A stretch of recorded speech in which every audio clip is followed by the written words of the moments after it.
नमस्कार, आप देख रहे हैं न्यूज़ वन इंडिया। मैं हूं आपके साथ सृष्टि पांडे। लखनऊ से बड़ी खबर है, जहां कांग्रेस पर सीएम योगी आदित्यनाथ ने हमला बोला है। कांग्रेस से बसों की सूची मंगाई गई है, लेकिन नहीं मिली है। 1000 बसों की सूची कांग्रेस ने अभी तक नहीं दी है। ओछी राजनीति और कलुषित राजनीति न करे कांग्रेस के नेता।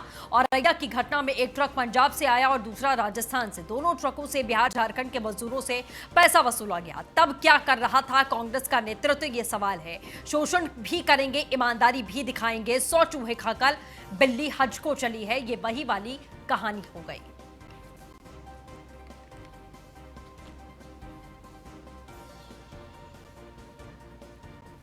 जी हाँ, तो कांग्रेस पार्टी ने लगातार सरकार पर सवाल उठाए थे औरैया मामले पर, लेकिन अब सीएम योगी आदित्यनाथ ने कांग्रेस पार्टी को आड़े हाथ तो लिया है।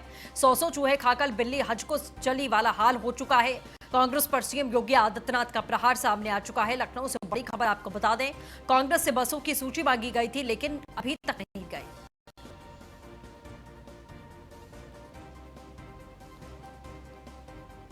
ओछी राजनीति और कलुषित राजनीति ना करें कांग्रेस के नेता, ये बात सीएम की तरफ से कही गई है।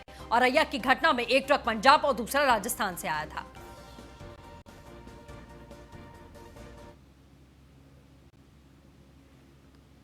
तो वहीं प्रवासी मजदूरों को लेकर राजनीति चरम पर पहुंच चुकी है। कांग्रेस महासचिव प्रियंका गांधी पर उत्तर प्रदेश श्रम कल्याण परिषद के अध्यक्ष और दर्जा प्राप्त राज्य मंत्री पंडित सुनील भराला ने पलटवार किया है। दरअसल प्रियंका गांधी ने सीएम योगी आदित्यनाथ से कहा था कि मैं आपसे निवेदन करती हूं, ये राजनीति का समय नहीं है। हमारी बसें बॉर्डर पर खड़ी हैं। हजारों श्रमिक प्रवासी भाई बहन बिना खाए पिए पैदल दुनिया भर की मुसीबतों को उठाते हुए अपने घरों की ओर चले हैं। हमें इनकी मदद करनी चाहिए। हमारी बसों को परमिशन दीजिए। इस पर पंडित सुनील भराला ने वीडियो जारी करते हुए प्रियंका गांधी वाड्रा पर प्रवासी श्रमिकों को गंतव्य तक पहुंचाने के लिए बसों की सूची आप उपलब्ध कराना चाहती थी, अब भी सूची प्राप्त नहीं हुई है। सूची जल्द से जल्द प्राप्त कराएं।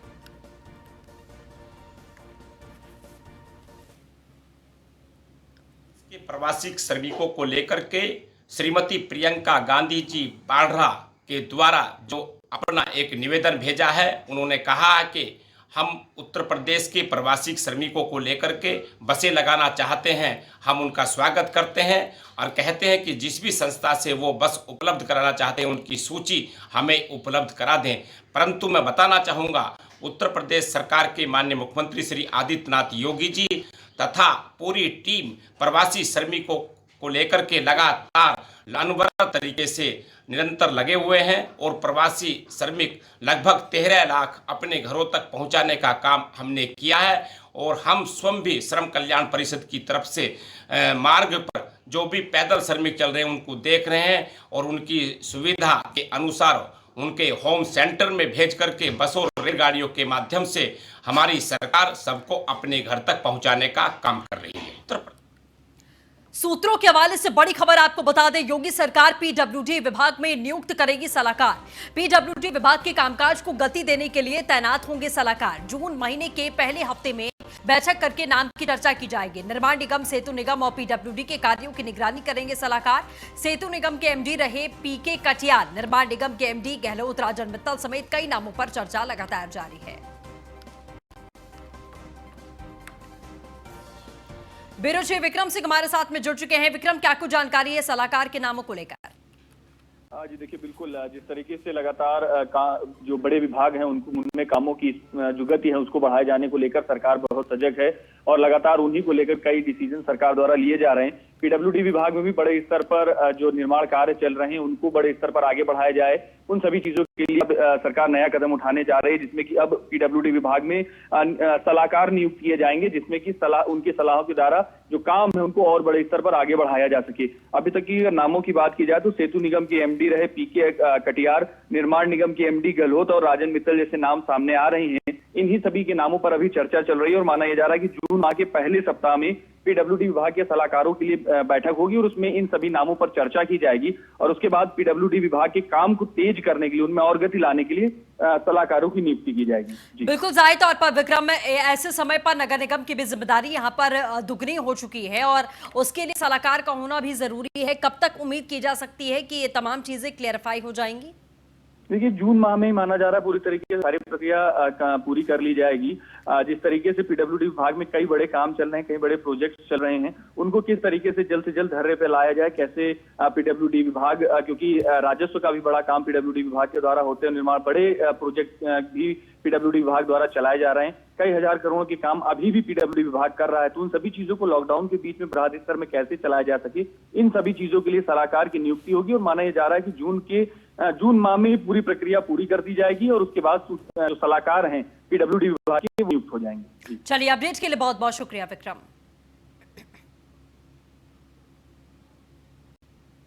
खबर लखनऊ से, जहां doctor APJ Abdul Kalam technical university की ओर से वेबिनार वर्तमान परिप्रेक्ष्य में आयुर्वेद चिकित्सा की प्रासंगिकता को लेकर वेबिनार किया गया है। स्टेट आयुष सोसाइटी, केजीएमयू और नेशनल इंटीग्रेट मेडिकल एसोसिएशन के संयुक्त तत्वाधान में webinar APJ Abdul Kalam technical university के कुलपति विनय पाठक की ओर से आयोजन आयुष मंत्री धर्म सिंह सैनी और टेक्निकल यूनिवर्सिटी के वेबिनार में शामिल हुए हैं। आपको बता दें, एकेटीयू कुलपति मिशन निदेशक Ayush Rajkumar Yadav, KGMU VC MLB भाट, निदेशक कैंसर रिसर्च फाउंडेशन देहरादून वैद मामलेंदु और समेत कई विशेषज्ञ वेबिनार में शामिल हुए हैं। तो बचाने के लिए कोई भूखा न रहे, कोई प्यासा न रहे, कोई इसमें रहे इससे पीड़ित न रहे, पूरा प्रयास है। लेकिन पूरे विश्व ने एक चीज को महसूस किया कि जिस तरीके से विदेशों में इस कोरोना महामारी ने पैर फैलाए, उसकी बनिस्बत भारतवर्ष में बहुत कम संख्या में ये संक्रमित हुए। यहाँ के लोग हम सर्द ऋतु में भी रहते हैं, गर्मियों में भी रहते हैं, बरसात में भी, सभी ऋतुओं का हमारा शरीर जो है आदी है सबको का अनुभव करने का। इसलिए एक तो कारण है हमारा इम्यूनिटी सिस्टम। गाजियाबाद के डीएम अजय शंकर पांडे का कहना है कि गाजियाबाद से आज 6 ट्रेनें चलाई जा रही हैं। आपको बता दें, गाजियाबाद के डीएम से कई मुद्दों पर बातचीत की हमारे संवाददाता शिवम गौतम में। आप सुनिए। इस वक्त हमारे साथ बात करने के लिए गाजियाबाद के जिला अधिकारी अजय शंकर पांडे मौजूद हैं। उनसे बात करेंगे कि प्रवासी मजदूरों के लिए किस तरीके से जिला प्रशासन ने व्यवस्था करी है, क्योंकि जो आज तस्वीरें गाजियाबाद के घंटाघर रामलीला मैदान से हैं वो कहीं ना कहीं भयावह थी। तो ज़्यादा बातचीत करने के लिए हमारे साथ बात करें अजय शंकर पांडे अधिकारी मौजूद हैं। सर, किस तरह की 2 बातों पर आपत्ति है। स्थिति भयावह थी और भीड़ थी। वो बोनाफाइड पैसेंजर हैं। आज हमारे जनपद से 6 ट्रेनें जा रही हैं, जो बिहार जाएंगी 3 ट्रेन उत्तर प्रदेश विभिन्न क्षेत्रों में जाएंगी। ऐसी भीड़ को, जो बोनाफाइड पैसेंजर्स हैं, जो वहाँ एकत्रित हुए हैं, जिनको हम वहाँ टोकन इशू कर रहे हैं, उनको भीड़ की संज्ञा देना उनके साथ न्याय नहीं है। ये वेदनापूर्ण बात है। सर, आप भीड़ का नाम न दें उनको। दूसरा ये है, जो भी लोग यहाँ आ गए हैं उनकी पूरी मेडिकल जांच कराई जा रही है, उनके खाने पीने का पूरा प्रबंध किया गया है। और आप इस चीज़ को ज़रा दर्शकों को अगर समझाएंगे भी कि अगर 6 घंटे के अंतराल में 6 ट्रेनें विभिन्न गंतव्यों पर जा रही हैं, 9000 लोग करीब ट्रांजिट हो रहे हैं, 2 जगह अगर इकट्ठे हुए हैं, तो उसे भीड़ कहना बहुत ही अनुचित है। सर, क्योंकि लगातार WHO भी कह रहा है कि 2 गज की दूरी बेहद ज़रूरी है, सोशल आप उनसे डिस्टेंसिंग। 2 गज की दूरी पे हैं क्या? सर, पर कहीं ना कहीं वो ज़्यादा एक भयावह स्थिति बनती आ रही, कोई क्योंकि भयावह स्थिति नहीं। सब बहुत जागरूक लोग हैं, सबने मास्क पहन रखा है, सबने अपने हैंड सैनिटाइज कर रखे हैं, सबके पास ग्लव्स है। तो हम ये नहीं कह सकते कि वो जो है कोरोना प्रोटोकॉल का पूरी तरह से पालन नहीं कर रहे हैं। जहाँ तक हो सक रहा है उनसे हम अनुरोध करके सोशल डिस्टेंसिंग का भी पालन करा रहे हैं। तस्वीरें हमने भी दिखाई और आप भी देखे, क्योंकि आप खुद आए वहाँ मौके से। हम वहाँ पर, आप 11 बजे 10 बजे निकलते हो, हम और एसपी सुबह से निकले हुए हैं, दिन भर भ्रमण कर रहे हैं। अभी भी इस समय हम यहाँ पर हैं, अभी फिर वहाँ जाएंगे। हमें कहीं भी, ये मैं दावे के साथ आपके चैनल पे कहना चाहता हूँ कि कहीं भी किसी तरह की भीड़ जैसी स्थिति नहीं है। सब शांति के साथ प्रोटोकॉल के हिसाब से अपने गंतव्य स्थान तक जाने के लिए तैयार हैं। सर, देश में 96,000 के पार कोरोना के मरीज। देश में कोरोना मरीजों की संख्या बढ़कर 96,163 हो चुकी है। आपको बता दें, देश में कोरोना के एक्टिव केसेस 56,316 हैं। साथ ही देश में 36,823 मरीज ठीक हुए हैं और कोरोना से 3,029 लोगों की अभी तक मौत हुई है।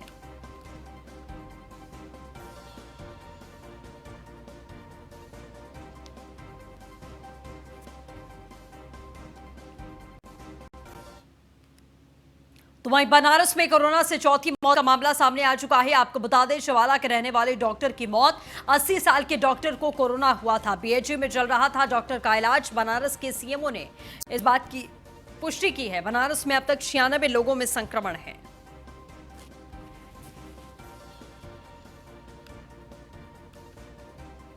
तो बनारस से बड़ी खबर आपको बता दें, लगातार यहां पर आंकड़ा भी बढ़ता जा रहा है और उसके साथ ही मौत का आंकड़ा भी बढ़ता जा रहा है। चौथी मौत हुई है बनारस में।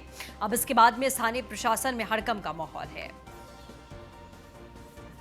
सुजीत पटेल अपडेट के साथ जुड़ चुके हैं। सुजीत, क्या कुछ जानकारी मामले पर? जी बता दें, वाराणसी में लगातार कोरोना से मौत हो रही है। आज इसी दौरान एक बीएचयू के प्रोफेसर हैं, उनकी रिटायर्ड है और उनकी मौत हुई है। लगभग वाराणसी में चौथी मौत हो गई है। अब ये 2 दिन पहले ही अस्पताल में एडमिट हुए थे। इनको उसके दौरान देर रात शिवाला क्षेत्र से पुलिस ने इनको और डॉक्टर की टीम ले आके एडमिट कराई थी बीएचयू के अंदर। लेकिन आज ये इनका दोपहर में मौत हुई है, जिससे जिला प्रशासन में के हाथ पांव फूलने लगे। लगातार ये मौत जैसे हो रही है, इस तरह कहीं ना कहीं कमियां जरूर है, जिसके कारण ये मरना बढ़ रहे हैं उसके बाद और ये मौत हो रही है। जी बिल्कुल सुजीत, कहीं ना कहीं स्थानीय प्रशासन में और लोगों में भी हड़कंप का माहौल है, क्योंकि केसेस लगातार बढ़ते जा रहे हैं। संक्रमितों की संख्या 96 हो चुकी है, 4 मौतें हो चुकी हैं। क्या कहीं पर लापरवाही का आलम देखा जा रहा है? जी बताते, कहीं ना कहीं लापरवाही है, जिसके कारण ही ये संख्या बढ़ रही है। कहीं जो सोशल डिस्टेंसिंग का पालन नहीं हो रहा है, जिसके कारण इसकी संख्या बढ़ने के कारण है। और ये लगातार संख्या बढ़ रहा है, जो 2 से 3 प्रतिदिन मरीज कोरोना के वाराणसी में बढ़ रहे हैं। लगभग 70 के करीब हो गए हैं।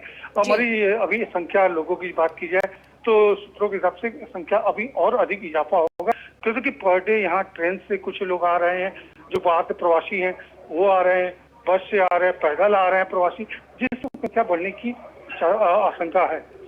चलिए सुजीत, आप नजर बनाए रखिए, अपडेट लेते रहेंगे। फिलहाल के लिए बहुत बहुत शुक्रिया।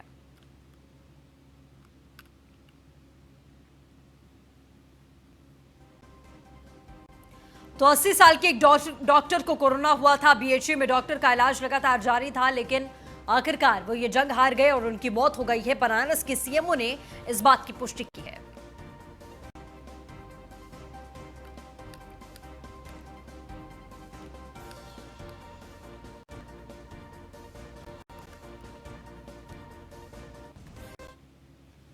लखनऊ से बड़ी खबर है, जहां यूपी का सैनिटाइजर भारत के सभी प्रदेशों में प्रयोग किया जा रहा है। आपको बता दें, भारत के 28 राज्यों में कई हजार लीटर सैनिटाइजर का निर्यात किया गया है। कश्मीर से लेकर कन्याकुमारी तक, गुजरात से मणिपुर तक इसका प्रयोग किया गया है। यूपी का सैनिटाइजर प्रदेश में 3 लाख लीटर से अधिक सैनिटाइजर का उत्पादन होता है। अब तक 61,81,114 लीटर सैनिटाइजर का उत्पादन हुआ है। 27 चीनी मिलें, 12 डिस्टिलरी और 35 सैनिटाइजर की कंपनियां समेत 86 संस्थान इसका लगातार उत्पादन कर रहे हैं।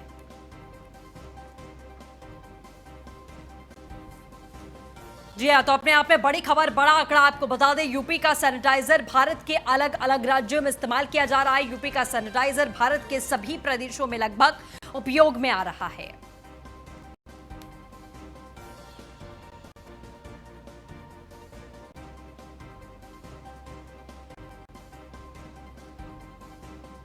तो यूपी का सैनिटाइजर भारत के अलग अलग जिलों में, अलग अलग प्रदेशों में भी उपयोग किया जा रहा है।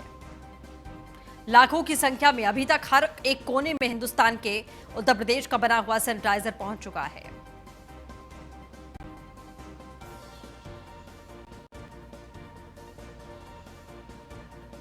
तो यूपी का सैनिटाइजर भारत के लिए वरदान के तरह साबित हुआ है और सभी प्रदेशों में इसका इस्तेमाल किया जा रहा है।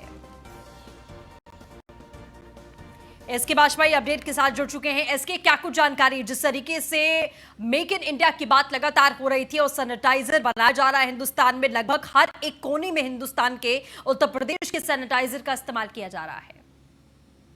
निश्चित तौर पर हम देखें, जिस तरीके से जब उत्तर प्रदेश में कोरोना का संक्रमण पहली बार आगरा में आया, उसके बाद लगातार उत्तर प्रदेश सरकार अपनी चीजों को बढ़ा रही है। जहां पहले उत्तर प्रदेश में कोई भी कोविड अस्पताल नहीं था, तो लगातार कोविड अस्पताल बने। सैनिटाइजर निर्माण के लिए जहां गिनी चुनी कंपनियां थी, आज की डेट में 87 ऐसे संस्थान हैं जो सैनिटाइजर का निर्माण कर रहे हैं, जिसमें उत्तर प्रदेश की 27 चीनी मिलें हैं, उसके अलावा 12 डिस्टिलरीज हैं और उसके अलावा 35 कंपनियां हैं और 10 अन्य निजी क्षेत्र के संस्थान हैं जो सैनिटाइजर का निर्माण कर रहे हैं। 3 लाख लीटर से ज्यादा सैनिटाइजर प्रतिदिन उत्तर प्रदेश की निर्माण की क्षमता है।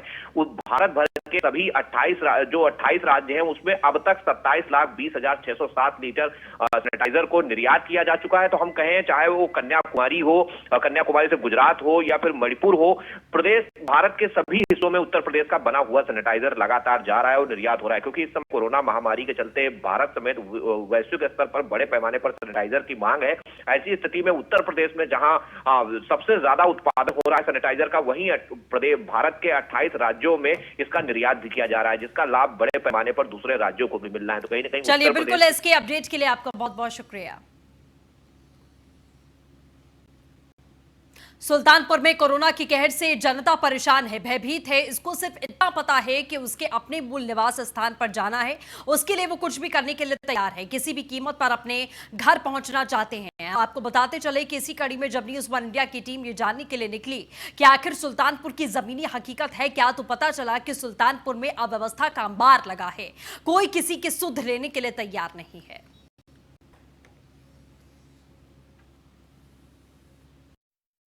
और आप यहाँ काम करते हैं? हाँ, जो 30 लोग वहाँ बैठे हुए हैं जो हरियाणा से आए हैं, उनको कहना ये है कि जाना है उसके आगे और सुल्तानपुर में रुके हुए हैं। सोशल डिस्टेंसिंग का पालन नहीं कराया जा रहा है, न जाँच की जा रही है उनकी। तो कहना यही है कि खाने की व्यवस्था कुछ नहीं की गई है। तो ऐसे में आपने क्या व्यवस्था किया उनको? खाने की व्यवस्था हमने बुक कर दी गई है, सारे स्टाफ जितने भी रुके हुए हैं उनकी खाने की व्यवस्था भी है। और प्रवासी जो आए हुए हैं प्राइवेट गाड़ी से आए हुए थे, प्रशासन द्वारा रोडवेज की गाड़ी से उनको यहाँ तक भेजा गया। वो गाड़ी चूँकि बलिया जा रही थी, इसलिए इनको गोरखपुर जाना वहाँ पर है, इसलिए बलिया वाली गाड़ी को उनको उतार दिया।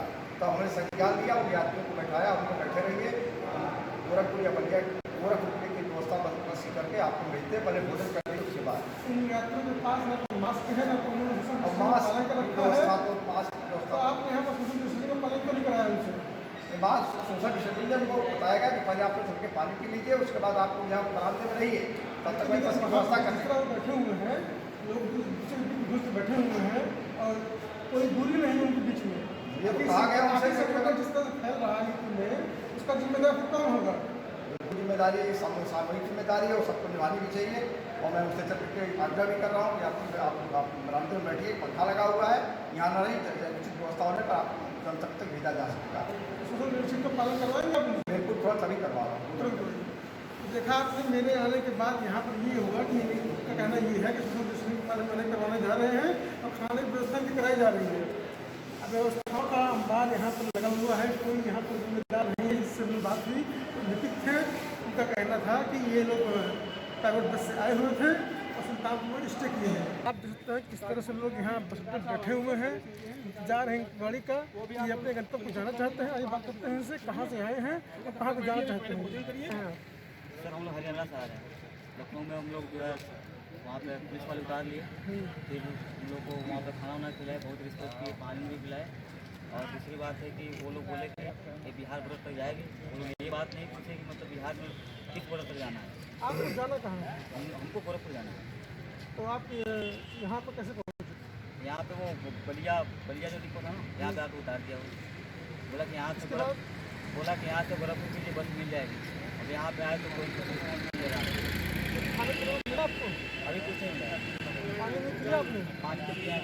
कहाँ से पिया? पानी यहीं से पिए हैं। हैंडपम्प से पिया? हैंडपम्प से पिए हैं। कोई देने नहीं है? कोई देने नहीं। तो ये सब लोग जो बैठे हुए हैं सब कहाँ जा रहे हैं? सारे गोरखपुर के। सब गोरखपुर के हैं। क्या यहाँ पर किसी ने आपको बताया? सर ऐसे ही रिस्पॉन्स दे रहे हैं कि आप लोग खाना वाना का व्यवस्था किया जाएगा, थोड़ी देर में बस इंतजाम किया जाएगा, उसके बाद किया जाएगा। तो क्या आपकी जाँच वगैरह हुई नहीं? कुछ जाँच नहीं है। वहाँ पे लखनऊ में जाँच हुई थी, उसके बाद मैं जाता हूँ। लखनऊ में क्या जाँच हुई थी आपकी? वो थर्मल स्कैनिंग हुआ था। बस तो आप जाँच यहाँ कुछ नहीं हुई है? सुबह से आप कब से बैठे हुए हैं यहाँ पर? सर 2 घंटे हो गए। अच्छा, 2 घंटे से आप बैठे हैं, तो यहाँ पर व्यवस्था नहीं हुई? कुछ व्यवस्था नहीं। तो आपने पूछा नहीं कि बस कब आएगी हमारी? वो लोग बोल रहे हैं कि बस इंतजार करो, थोड़ी देर में कुछ व्यवस्था करते हैं। करते 2 घंटे हो गए। और कितने लोग हैं आपके साथ? मेरे साथ 30 लोग हैं। 30 लोग हैं। तो तीनों की जाँच भी नहीं हुई है? यहाँ नहीं हुआ। यहाँ नहीं। तो देख सकते हैं आप किस तरह से यहाँ पर व्यवस्था और माहौल है। 30 लोग यहाँ बैठे हुए हैं, उनकी जांच हुई है कि नहीं हुई है ये स्पष्ट नहीं है। इनका कहना यह है कि लखनऊ में थर्मल स्कैनिंग हुई थी, उसके बाद बस वाले ने लाकर इनको यहाँ छोड़ दिया है, अब आगे इनको जाना है। अभी तक इनको बस नहीं मिली है। लोगों का कहना ये है कि आश्वासन मिल रहा है कि बस आएगी, आप भेजा जाएगा। आप देखते हैं किस तरह से लोगों का आना जारी है। हम बस अड्डे पे इस वक्त हैं और बस खड़ी हुई है, बस करने यात्री बैठे हुए हैं। सोशल डिस्टेंस में कोई पालन नहीं किया जा रहा है, न तो यहाँ पर स्वास्थ्य महकमा है, यहाँ पुलिस प्रशासन है, कोई यहाँ पर नहीं है। आखिर ये लोग कहाँ से आ रहे हैं, कहाँ पर जाएंगे, संक्रमित हैं संक्रमित नहीं है, इसके बारे में पता लगाने वाला कोई नहीं है। अगर हम देखें व्यवस्थाओं की बात देखें, सुविधाओं की बात देखें, जनता पूरी तरह से त्रस्त है, वो किसी तरह से यहाँ पहुँचना चाहती है और उसके लिए वो कुछ भी करने को तैयार है, चाहे उनको पैदल जाना पड़े, चाहे उनको बस पर जाना पड़े, चाहे उनको ट्रक में जाना पड़े।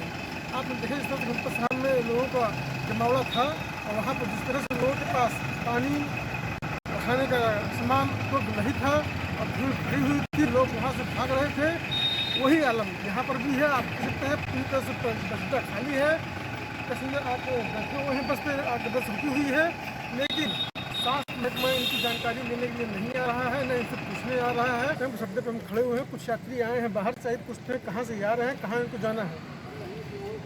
कहाँ से आप लोग आ रहे हैं? दिल्ली से आ रहे हैं, गाजियाबाद। तो आप लोग किस साल से आ रहे हैं? बस से। और बस से आप यहाँ आए हैं? सरकारी बस। तो आपको कहाँ जाना है आपको? भरोसा ही नहीं जाना, मैं कट्टा जाना। कोई व्यवस्था की हुई? अभी जाने कोई व्यवस्था नहीं, अभी जाने कोई व्यवस्था नहीं यार। अभी तो पहुँच रहे हो, ऐसा अभी अभी आए हैं? अभी आ रहे। अभी आधे आपको कहाँ जाना है? भरोसा ही जाना है दिल्ली से आप आ रहे हैं? जी। कोई चेकिंग वगैरह आपकी हुई? नहीं कोई चेकिंग नहीं हुई? नहीं हुई है।